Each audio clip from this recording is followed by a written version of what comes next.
giornatina enduro Rimone. No, ma che bella giornata che c'è. Hai visto? Tempo tiene, non fa troppo caldo, non fa troppo freddo. Adesso ti provo il polso sulle mulattiere bergamasche, che vuoi lì di Novara, chissà che percorsi del cavolo. Mi piacerebbe affrontare tipo capito mulattiere in salita con varie difficoltà. Sì, però io stasera voglio andare a casa tutto intero, Vai tranquillo. Tanto enduro sai che non sono grosse velocità, al limite ti schiacci un po' qua un po' là, ma.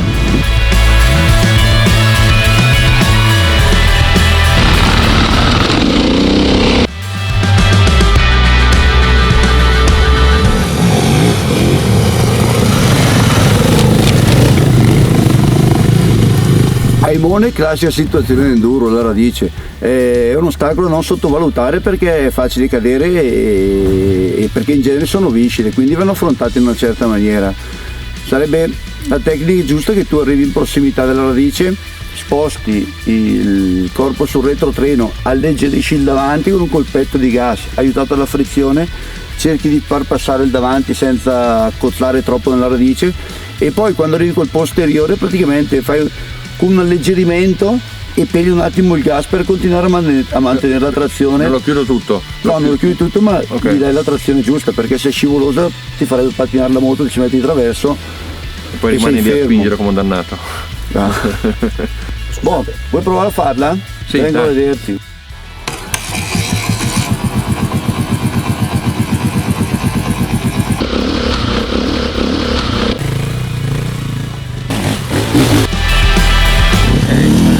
Colpo di gas grande.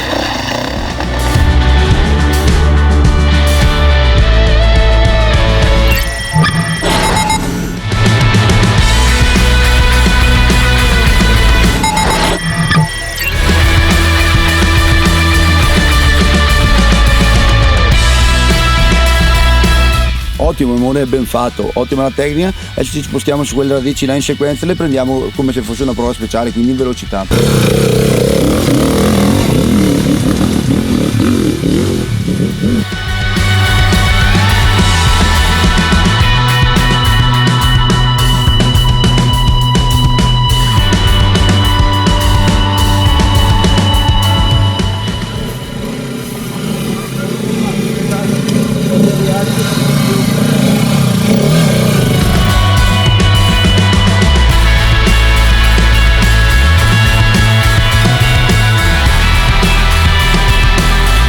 Quando arrivi sul sasso smosso è molto importante che carichi il posteriore in modo che la ruota anteriore galleggi sopra il sasso smosso e la forcella non vada a puntare, in modo che non prenda i colpi e riesci a mantenere la traiettoria.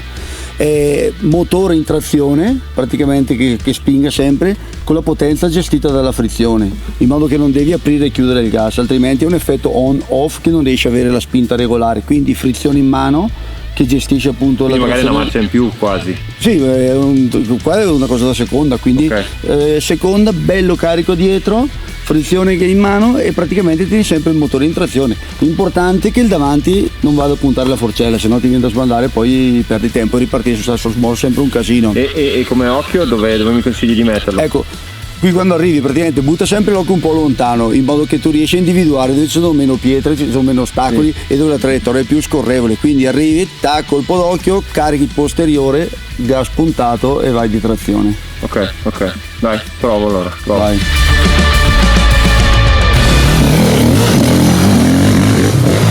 Alleggerisci l'anteriore, carica il posteriore. Giù, sto arrivando, prendimi. Perfetto. Carico. Ottimo. Bene. Carica il dietro, alleggerisci il davanti. Ottimo.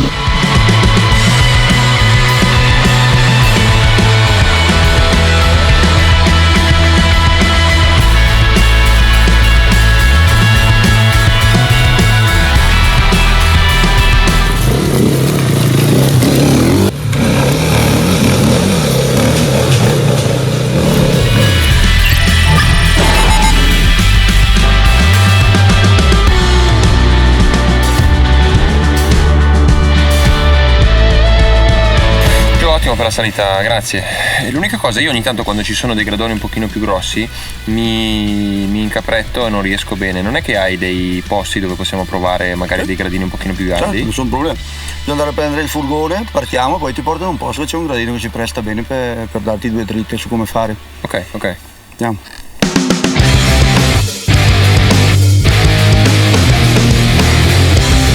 Buon, abbiamo fatto il sasso smosso, adesso ci muoviamo al gradino.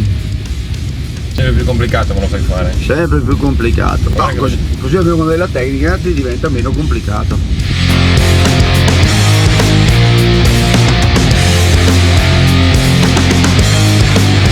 Buon, ecco, questo è quello che ti dicevo, praticamente quello da fare in salita, dove tu praticamente quando arrivi in prossimità dello scalino praticamente alleggerisci davanti con un colpo di gas, gestendo la potenza con la frizione, fai una semi-impennata per buttare la ruota sopra il gradino e poi con il corpo cerchi di avanzare dando sempre trazione con il gas in modo che non ti manchi la potenza per arrivare in cima. Joey, se per caso non riuscissi ad arrivare in cima? Se la ruota se la ruota è davanti e sopra quella dietro, conviene che torni indietro e ripeti l'operazione. Rifaccio di slancio. Perché cercare di partire una pendenza così perderesti un sacco di tempo e sarebbe difficile riuscire comunque a montare. Quindi dietro e riprendere velocità e rifare. Ok, proviamo. Ok, carico bene. Ok.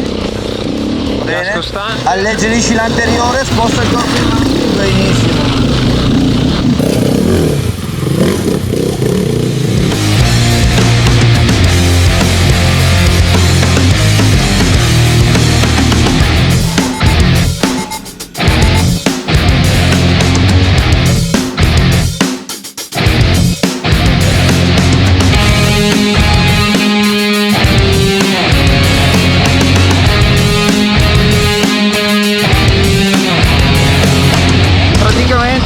Cosa ti dico Imone? Che se adesso ti do 4 dritte, spero che nelle prossime gare ottieni il risultato migliore, a parte che sei già forte, però sai, qualche consiglio dal vecchio qui.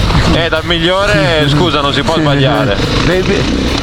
Migliore qualche anno fa. Ti dirò che ho perso tanto lo smalto che avevo, però ci difendiamo, dai. Bravo.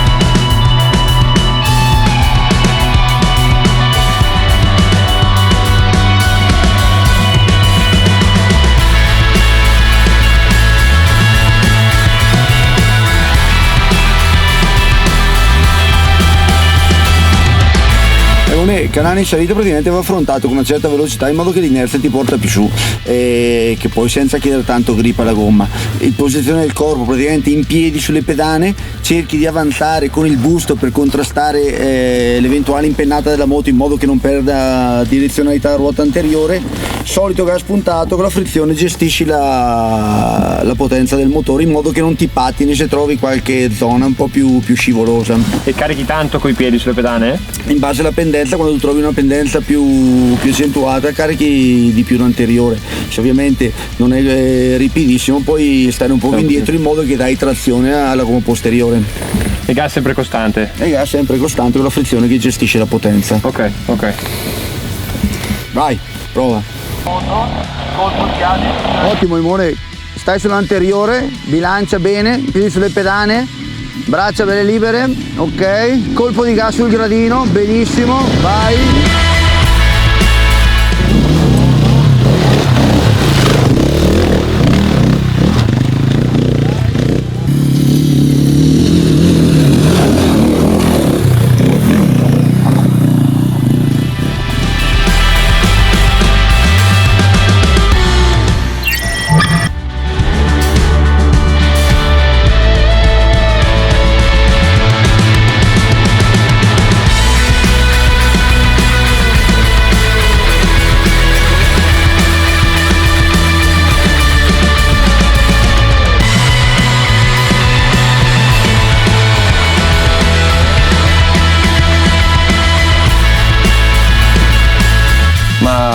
appunto, ma tu quando correvi com'è che ti organizzavi su queste cose? Perché facevi tanta moto, andavi in bici, cioè com'è che ti organizzavi quando correvi? Ma io premetto che sono forse la generazione passata, quindi non avevamo tutte queste esigenze che ci sono al giorno d'oggi di trovare il pelo nell'uovo, nel senso, una volta eravamo un po' più spartani. Comunque la mia preparazione è sempre stata far tantissima moto e quindi tanto enduro, tantissimo enduro. Alternavo una settimana 2 uscite di enduro a una di motocross e la settimana dopo facevo 2 uscite di motocross a una di enduro, perché il motocross ovviamente ti dà la velocità, sei in una pista, sei sicuro, quindi puoi andare al 100%, cosa che invece in enduro non è che puoi prendere il sentiero al 100% perché anche arriva qualcuno o per il rispetto dell'ambiente.